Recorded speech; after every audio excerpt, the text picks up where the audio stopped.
So we're going to be doing something that we haven't done in a while in this church, and that is having a prayer meeting.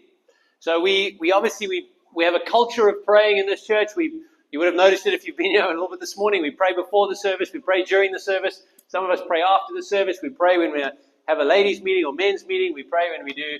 We pray because we believe prayer works. We believe prayer is the one way that we get to relate with God, and that's in praying and speaking to Him, but also listening. We listen in prayer. There's many different modes and ways we can pray, but we're going to be having a church prayer meeting on the 27th of November, so it's a Wednesday.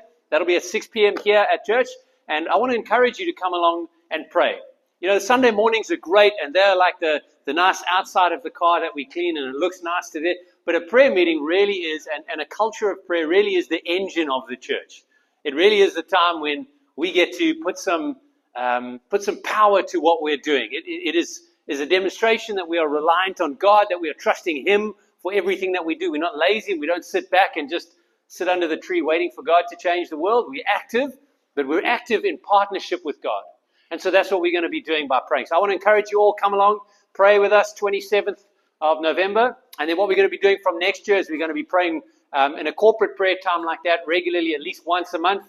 And so that'll be starting from next year, January. So we'll just have this one on the 27th. We're going to kick it off, 6 p.m. here at church. So come along, be a part of that. If you need lifts, organize, get on your local home group message and find out who's coming and who you can come along with.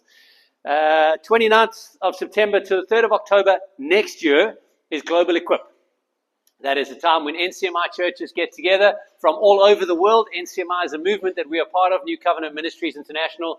It's a grouping of churches. We relate to one another. There's no head office. There's no bishops or archbishops or anything like that. It's just churches that are autonomous local churches that choose to relate and partner with one another.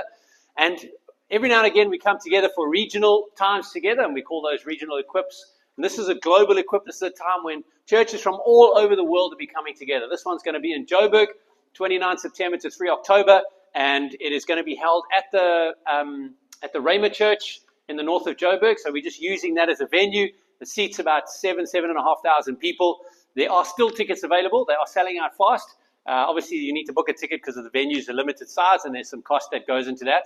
If you can't afford a ticket, then please speak to us. We've already got people who've done a very smart thing, and I'll explain it to you now, but we've got some cash to put towards tickets. If you would like some help with that, we can trust God with you for the covering of your ticket cost.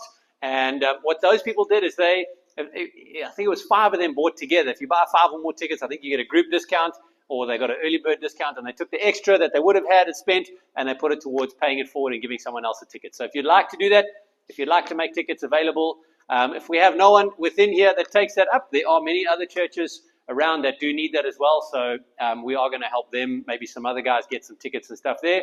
And then it's still far ahead. So you've got 11 months to find your distant relative who lives in or near the north of Joburg and ask them if they would like to have the enjoyment of your presence with them for a week.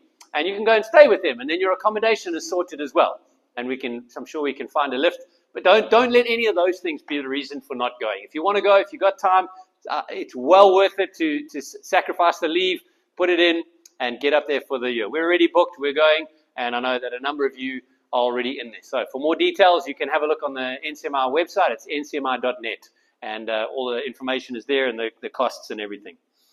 Good. As we come to the end of the year, if you've been here for a few end of the years, you would know that generally at the end of the year, we love to do a Christmas drive, and we've been supporting the Zintle Creche for the last few years, which Mike and Norley have been involved in for, depending on which one you ask, 12 to 20 years. Whether you ask Mike or whether you ask Norley, somewhere in around there. But it's been a long time that they've been faithfully sowing into that creche. It is here in Duku. It's on the road just before the Duku Library. So it is a local creche that they've been supporting, and we've done the shoebox thing, we've done the Christmas presents thing, and it's been amazing to see those kids and the joy on those families when they just get spoiled for Christmas. But what Mike and Norley felt for this year is to do something a little bit different, and so we want to partner with them in that. They're going to give a gift that keeps on giving. So they're going to build some infrastructure on the property, and it's going to be a small little ablution block. So So it's going to be toilets and showers for the boys and girls at the moment. How many kids are on there? There's 90 something, eh? Yeah. Eh? Give or take. So 70 to 90 kids show up. And they got one toilet that they share between all of them and the teachers. It's a pit latrine, and so we're going to try and partner with them in building that block. So we as a local church are going to do that. We're going to do it in 4 phases. So this is going to be the only time I'm going to explain this, but you can ask if it's after that. So you can ask Mike or me, and then, so first phase we're doing now before this Christmas. We're going to put up a steel carport, like effectively, which will end up being the roof of the place.